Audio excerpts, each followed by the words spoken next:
डाबुगां block रे matric परीक्षा आरंभ।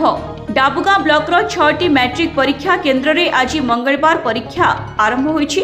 एही 6टी केन्द्र रे प्रथम दिन रे मोट 1399 जन छात्र छात्री परीक्षा देइथिबा बेले 51 जन छात्र छात्री अनुपस्थित रहिथिले।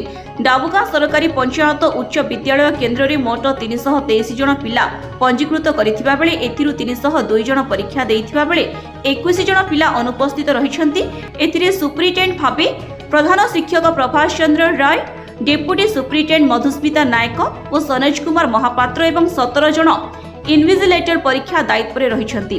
तेबे डाबुगां सरकारी एसएसटी बालिका उच्च माध्यमिक विद्यालय में मोट 301 जन छात्र छात्री मध्यरु 298 जन परीक्षा देइथिबा बेले 3 जन अनुपस्थित अछन्ति। सुप्रिटेंडेंट भाबे आरती बिशोई, डेप्यूटी सुप्रिटेंडेंट महेश्वर नाथ और सुप्रिया महांकुड़ एवं 22 जन इनविजिलेटर रहिछन्ति। तेबे बरिगांव सरकारी उच्च माध्यमिक विद्यालय रे 275 पिलांक मध्यरु 254 जन परीक्षा देइथिबा बेले 21 जन अनुपस्थित अछन्ति। एठारे superintendent Keshab Gaud, deputy superintendent Mathurananda Rout और 21 जन इनविजिलेटर रहिछन्ति।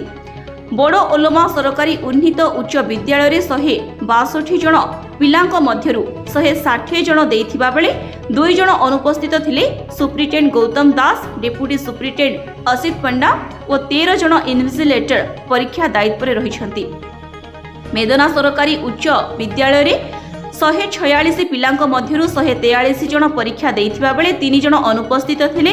सुप्रिटेंडेंट डमरुधर दास, डेप्यूटी सुप्रिटेंडेंट कृष्णचंद्र पात्र और 6 जन इनविजिलेटर परीक्षा दायित्व रहिछन्ति।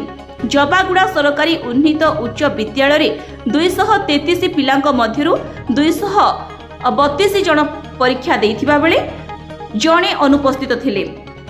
तेबे सुप्रिटेंडेंट प्रफुल्ल गिरी, डेप्यूटी सुप्रिटेंडेंट प्रदीप बराड़ और 15 जन इनविजिलेटर परीक्षार दायित्व रहिथिले। नवरंगपुर मिहिर शंकर पात्रଙ୍କ रिपोर्ट, स्वास्तिक न्यूज।